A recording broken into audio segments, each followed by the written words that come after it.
Kwaku Manu ni twase wate Jimmy was ye bi ba te se wo Jimmy ni pani Jimmy na meka chenzo nsu nyansa oh employ doctor you have to find somebody wako school qualify and say person employ doctor say my we medical school Ghana yem post you na say o form adwuma o Ghana wo na je Jimmy say etwa enenam I Pennsylvania wo America makofa twena wo nti a wonim say nipa no home health care no ye na dwomama so ye kwase nti wakofa ni so medane doctor non prescribe medication ma doctor for dwomama no twasere abusia se sia das ma Kwaku Manu eka nyina ne se entimye kumasi ni bio they said menya santini bio makoka Mahama se munti menya santini bio and this for mun sole o eye Mahama ntina kumasi for ni yem bi say was up to nas diri hudi ya wega say yay man kan ye cry yay man kan ye cry Kwaku Manu wega say man kan ye but at this moment or can ye in the Twene Jonas have a reply no or no and His Excellency John Mahama and Ibrahin Mahama as far Kwaku Manu wega said Mahama and Shamra said you will be di Mahama team bia de be china tumuno Twene Jonas actually said Kwaku Manu eno na ekasa if you are talking to me talk to me directly stop going through the corners what say ono na ekasa ebube any atibeti fi and to compare fi Kwaku Manu bube Twene Jonas also ote ebe asinto ono it has make Kwaku Manu be kind Twene Jonas ni kokwa pa say to wa be reply Kwaku Manu na fireman ni gumbere superman ni de ebi akofa Mahama ni Ibrahim Mahama ni NDC fo nyina ho aha Penyah broad media mesra say any dim over like video no other room over subscribe channel click the notification icon to latest update na better wa adwen dia mama e wo comments as so baswa no ahye video for so enya bi ahye me ya sure pa say senga Kwaku Manu okaye ade a eto afia poku apiesi a anka wonye do ye ne da enko wonye Kwaku Manu ni mu a no senka ode afia poku apiesi what the example or far lesson from her afia poku apiesi be no mbere to ase be no oba gangade oba ya santo oba kasa man be tie otumfo kumase fo ne ba no asa de fo ne ba no so no ono hu ni smoothness level share udu kumase fo ndi agro wan so beti pressure de be ma onu be dwane one u be dwane afia poku apiesi ko busa no what I say ba se ko kuma be so asa de fo ne hwe obeso osu omu hwe what I say obeso osu omu hwe wa ukro ya 2024 22nd November ana o ye video we Yegusu ayeye campaign na yegusu ayeye no kwase obeto ama ya tuma ya wontuma ya fa ojime ko yene die pewa ba mu yensa ka wie muna mu hia wa baasi en power chew ana me kokromoti totowe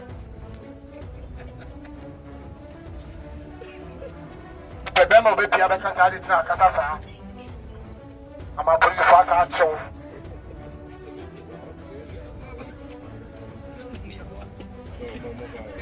ama mawie ndo kwasa me ya campaign me ko do bibi abani ewi ni ewi ma to ama ye be wiem abo pa mo pass die metuma ye command to ama ya e be wiem e me ka sem wiem so e to be show ye ba ye de microphone ne ba mo wiem ne ye tima ye mo me bobo mo ma fi asema metro video ya ye iwe no asane fo de bo woto ho ba de Kwaku Manu se wa hwe video ya ye iwe no nyaatwom ye be kwa abatu wetima hwenya me enu akohye obi party colors e de kan kwase asemwe ye kwa abatu it is obi ewe akire enyi se ba kro beben Kwaku Manu bo atare hen kwase eye DPP a just what plan asha atwa t-shirt DPP with MPP party colors it will be we akire a obeka say MPP ni na ye campaign Kwaku Manu wo share da what I say wo share da later ka say utwa movie atwa ewe hene say you movie na Kwaku Manu utwa movie no 7 months ni movie ni timi out wo share da what I say sad we nyina ma asane phone MPP phone bi bo woto ho ba Kwaku Manu antrefo amanfo di ba omia ne Kwaku fo adum ne eni otumfo atem Kwaku Manu anka hwe all of a sudden Twene Jonas ene yondo e fire Mahama kakra bi de Kwaku Manu se Mahama enhye mra ebetia se obi di Mahama atem obi di atem onchini ntum meji so twede amponyame adum bia ho ye medin de Kwaku Manu na mekasa kire badwomba na ade ba ko ameka yewura Mahama ba ye no kwasem ye the politics to nchen a mo me yanka no papa ne boy dwuma ɔyɛ adwuma papa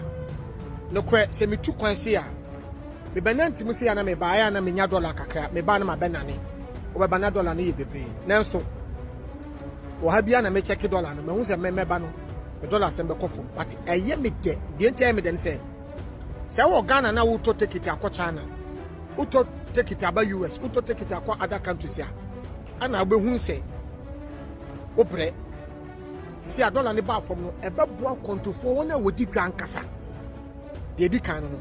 na de ba ko me sere papa ne se wonya mame ene Ghana fo bi e be fo de me kan so because me kasa kire ba dwemba me sere papa John Dramani Mahama se me konfa mra bi mra se akora bi ana panyi bi etimi di phone sine ho so etwa te se de me twai na okasa wo tumi mu ene ahoodi mu se ase won so obia wo mu obia obeha no we bia papa John Dramani Mahama ye president no wadi na tem sebi no watimi kasa wa ye kwasea wa ye timi fo no no obehwe mu kura so na nipa kro no sebi o do ono ane gina ho no obeha no obi di camera sine so na wo ye papa efense ye wura ohene pon kese asantema nyina wura otufo na nipa ne timi sebi wote Ghana o woni abrochire no watimi sine kwasea obehwe no na wo bi di ebia papa despite atem papa Ibrahin Mahama atem ofori supportem da sese esikafo na ye ne nim so mabie bie adwuma man kofo nya biye no na ni pade timi de camera si no so wodi na atem atitu ni abrumpon bi a sebi wona omufie sebi o ya nhyada antete won a omuni bu a ya reject wo omufie no yemfa mra bi mehye ba bi kitua bi na se wodi Penyah atem firi wakoma mu di sofo bi a won kan watem Penyah bi a won di watem won meka wasem na utimi ka kwasea jimi fo ne ade a papa wodi atamba ko a 1 year ebema sebi nkwaseafuo bi e wom be firim because saa ye mu ade no wo mu ade afadu ma me no papa no matem na mra ne munya den ma ye aye so minim se de meken wona wo ye badwemba ye nyansafo ebeti de meken ase obi papa no mu di na tem for nothing wonya ohwe ye mamra bi mehye baabi That's what I kind of. Twene Jonas actually said, Kwaku Manu eno ono na kasa. Etienne, waje asem na mana ho. Na Twene Jonas ejema no na busia obe fire. Fireman no. Ebi heat no akofa Mahama. Ene Ibrahin Mahama hu nyina. Enya asem kuma. Again for why stop bragging about franchise when Jimmy wants a bibini bre. Won ntina bibini bre no. Enti bibini betumi ye adwuma saa. Wonu Kwaku Manu sa ase na odi sike twa atwe. Okofa Pakistan ni ambo abeduro. Ayokofa efeze etwa betina America Pakistan ni aboa na befa atwa ne kodie wadi ase nyame na me fire na back to back asia wa hunyansa kusi isle gondan ya now de me o don be ka che dwomama kwase mpanyini se ono emra mecheme na dwomama no kwase oni ni pachi anka bokofo ntafo ni kumni pa no kontime nkwachi omo Kwaku Manu ni twa ase wati jimi wase bi ba ti se o me ye moy time millionaire ti mu jimi a metua ska ma obi abapo me ni ba bia ofie o mini baby a ofie wo wadi ase baby a chewa fie ni Kwaku Manu fie ni mini mo nyina isle go baby a oti nyina ma kire me baby a ofie ni si nyina ma kire metumi atwie ska komo me my boys $10,000 ko mbete wa bo minimum car number oti Honda pilot titi bi mu ma kire baby a park nyina mini mo nyina me aba bo your mama ntwen kasa o kasa your mama ne kasa me mo no so yakọ no foolish case me catch the almighty kasa final pasia who are you Jimmy, ni pani Jimmy na meka chenzo nsuya nyansa. Oh, employed doctor, you have to find somebody who school qualify. And this is person employed doctor. Doctor say my medical school Ghana, yem post to any nurse say my medical school yem post to nurse say o form adwuma o Ghana o. Na je Jimmy say etwa ene nam Pennsylvania or America makofa twena wonti. I wouldn't say nipan home health care no ye home health care and say wa bedru America and ye de wako 1 week school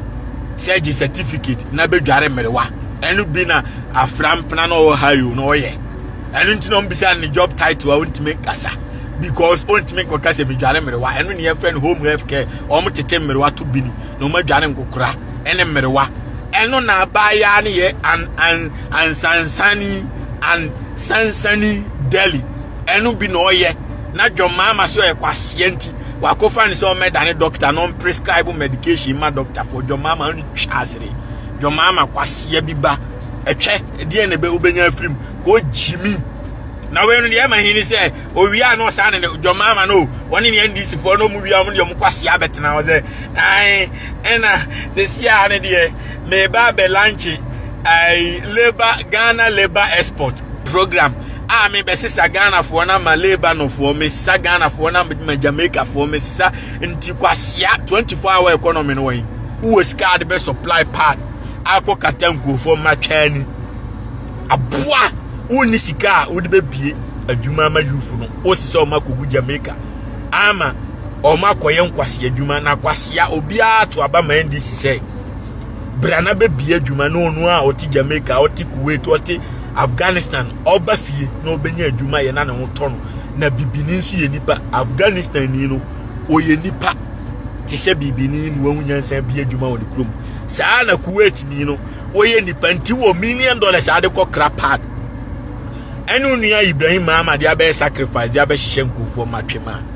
fa saa sika no ebi adwuma factory Kwaku Manu bae obi factory ye bo na baso Kwaku Manu factory this Kwaku Manu sugar factory Kwaku Manu this na Mr. Padman Jo Mahama aka Dumso pad na o supply no obi anka se oto abama se beche pad ma no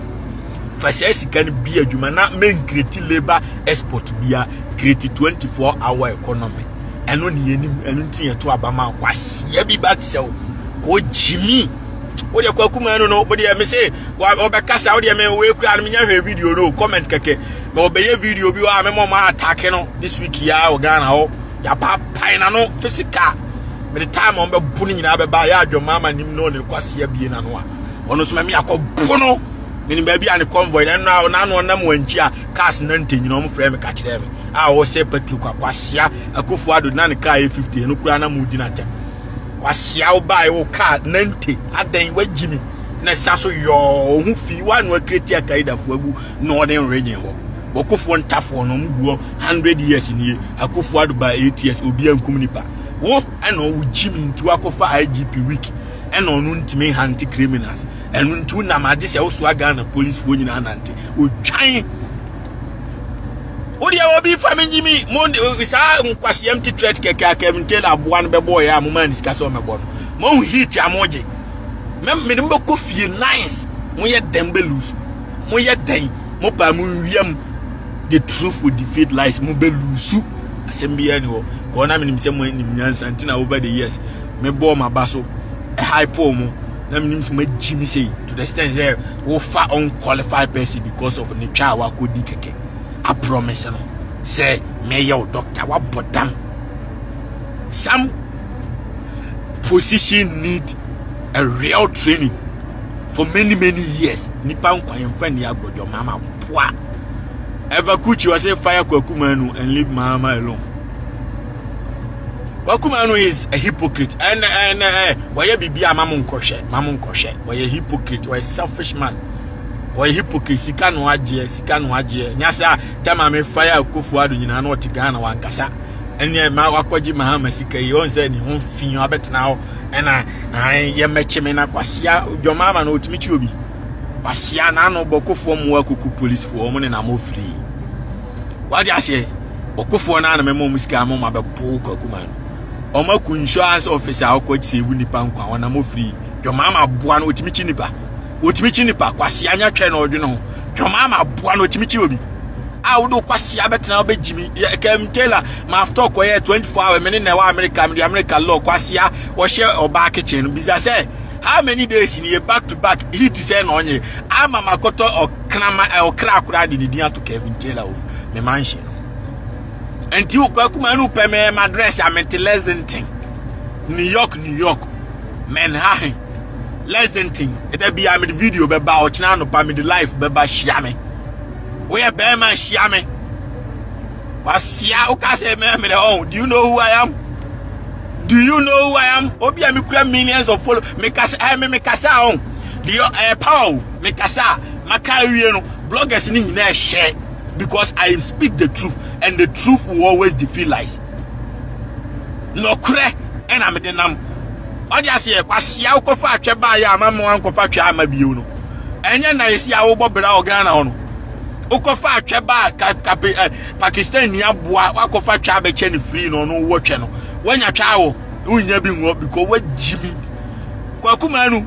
da be ware bia mebo pam ya babuo ni abaya ni nyina anti ma disqualify won ware bio or life because we ya boa kofa twa meche broni ai Pakistan ni aboa no wo twa ni free na ne na mo na da bia wada ni motivation speaker na kwasia ai broken heart nti yesi ado ho abofa ni face mo mienu broken heart fo mienu kwasia fo etwebekumo mo ne Mahama nyina amadwen ye pe etwesem won Mahama etwenti ni mguase a waje na otwe wakofa unqualified person as a doctor boa omewo onfa enkraman panie mewo nipa because nipa no wonko school that she doesn't know anything about medication. She does not. Oba brochia doctor no we move failed and intina Kofi Adomanani yagu ayene ne ba brochia because you are ni specialist doctor. What you say? And you are hwene specialist doctor. You three specialist doctor. You're more specialist doctor. You're a specialist doctor. You're Katrema specialist doctor. What you say? Sani yawo aso specialist doctor. Your mama nkwana Jimmy a obi otitu bini wa brochire. Wako fan say ono emetna Ghana. No nani doctor. Abra Ghana doctors. Medical association for a school go or mabobo degree or munya adwuma nye nurse for a for qualification akwatena school for so many years asua medicine or mu go nya adwuma nye impostu am but a shawani your mama buana kofan so me Ghana for mpani nkom na qualified doctor ntina fie nchire kom Oria ne kwasia me launching labor program a mesisa Ghana for amoma konkwasom e wo bi krom me sign contract omunko Jamaica na Jomama wuni twase de oba ne Ghana ni a ka ne mema Jamaica ni se onko Jamaica onko pa adwuma wo aboa oba ene Ghana fo na ya wo mama no fa baako oba na me pe na di no fa baako fra na fa no Kuwait no onko ye nkwasom onko ye made o Arab ni fi aboa nchewonwe kwase mpanyi wuni so agimisi a kiyankipu NDC fo MPP fo mo ane sa wuni so agimisi ya kiyankipu atofo senkwa ne kura mu ntimu nim na mo ma dollar ne sa jinsa muduru na ntia na 20 dia medonya me efie ne de eno kura de memfa mu secret ne matum mo be kɔ ne oromaye ti atofo sen mo moden se mo be ma sami jamfie susu awie sika na kɔcha ma agrada mo akronfo na mu make sure se sika no ebeda ho nya sa mu ma omu wie sika na dollar no atofo se ntimi anche na ma wie because mu ntimi si school dan mu ntimi nya ika akwa mu si hospital mu nya we de ma ya ne se mama ntafo mu iku Ghana fo sa no peto nwure ntafo ya kokum ni pa 20 wa hawo o ma kokum 100 wa hawo ni nyina foolish case enkoba bia enti munye hu munsi school dan munsi hospital munyi school kwan munye hwe enti dollar no nko ara mdi dwamanu me no ya to force and I really do admire him. He's very sensible and intellectual man and no nyimi ti say ma talk ti say ai kwase mpanyini na wa na beti say Batista kwase mpanyini na beti say ai Batista me ba ye betwa trumutrum Mahama ba ye betwam Sam George aboa na mekan ye ba ye chi illegal mining ni nyina omo ba ye Ibrahin Mahama excavator na NDC fo no de ye galamsey Ibrahin Mahama excavator ena excavator ni Ibrahin Mahama nyano Mahama na sata Ghana excavator na de be kwan na ma no ena no supply ma NDC fo no mo de sales wo e o ba bia ni chairman kutum nkwaseafuo mo nam ena ye ba ye de galamsey ye nya bida mo ba ye no 1 year mai mo sensuo sa back to back kwan fifi nyina na mo ye galamsey nti mo de nya dollar no ena age mo nkwa bedonyame eka sa mire eka Ghana ni bia kura no wo so koto abama mo enti me twenya ka be 1 year nam ne mo kofie nice one next time timba bia mo magimi munnim pa se Ghana ni bia nim so bia ni wo ye bigger than Twene Jonas obia nim. Nobody is bigger than Twene Jonas, the Almighty. Your mama na cry him say na busia ni bia enru the level of the Almighty Twene Jonas. Your mama na ni dream ni so be shia ni metwa picture o. Onu nim onru me level. Enti se omunim say the Almighty is the most powerful. Me here social me here platform biel. Me nye TV3 na ojo mama tam taxpayers money come on say montua Captain Smart ka mamu man metna TV so bio. Man mo man meka masem. Mo man meka sanya sa obede yebeko fie or dabi. Nobody can tell me what to do. No one. I'm telling you the fact. Untimi ntua bribe mo obi Trump kura suro me. Tidie na akoka akire no. Ede na akoka akire no. Trump yesrew fa Twene Jonas bref ye wuni twasere. It's impossible. The Almighty is the most powerful. Kwaku Manu ufin wonan sa alanta kwasea bi ba te se o ko Jimmy Mr. Fatwe Koche Mr. Fatwe Koche Mr. Antobro ko Jimmy nyame anka ontime mo brɛ o. Me na me magina so a obi say stop bragging na kwasea bragging be na me bragging obi am date 24 hours me kofana ba how many months ni Mr. Tefire Mahama how many months ni time be na Kevin Taylor threat no and a time be na me every day me fire mo kwasea me ntikuro mu a omu suro me nam a omu nyina ni me omu ni ba bia me nam ma kire omu address Metelezington, Manhattan, Bibinidia 20 now, Escafo neighbor, that's where I live. I'm a Muay Thai millionaire. Machiromo, Menamo, the coffee Birmingham, the street of New York City, Omunobia, a Yanumja. Robert, was a fire done for me for copying the original Twene Jonas. Is the man I'll be a copy now, Kevin Taylor boy, cramming no season. I mean, I'm not me in the room of the law. And to climb my bass, I know look up to me. Mwese makoba ni sika na me kura me ntema sise nti wote wona wasoma dwowa dwomama kwasea dwomama jimi nti wote wona wasoma dwowa ompe se me kotua sika ma Kevin Taylor the problem kese abreme because the American no man ni obi eti o Kevin Taylor kasa obi anim si amani sika enu nti na oba no di esika ko dware play mu ti se akofo ado Kevin Taylor ntimi ankasa no because oye adwuma ma mo waje pay time akofo adu ko dwale wo play mu ano peto nwere Kevin Taylor bedi na tem ba mo abirwa no ko dwale play mu no Kevin Taylor ntimi ankasa o because oka na nsa no aduane bebo no oye adwuma ma mo me na mbeka kire Ghana for say you are not different from akofo adu. I told them because we say akofo adu dwale play mu say $50 million on private jet sa pepe na maame no ono so private jet $50 million. What you say onu kra de maame no oda if I say dan om de man na han every one na bia omutua $10,000 lastly meanwhile sa maame we no fi on nam Ghana ono oda ben na offer private jet ekodware mu da ben da bi ot economy otukwa economy no timi adentini ayato aba ma mo sika a wo de be bia adwuma no wo se watam dia high private jet dia ma abirwa we so nkotrem na kwasea no nkwane nkwa chen Ghana fo nyina na no magimi sa Twene Jonas just say we I just a warm up we I just an introduction so go come near Bema on some can say no bi no here e media na so try your mama e comment section aha Penyah brought me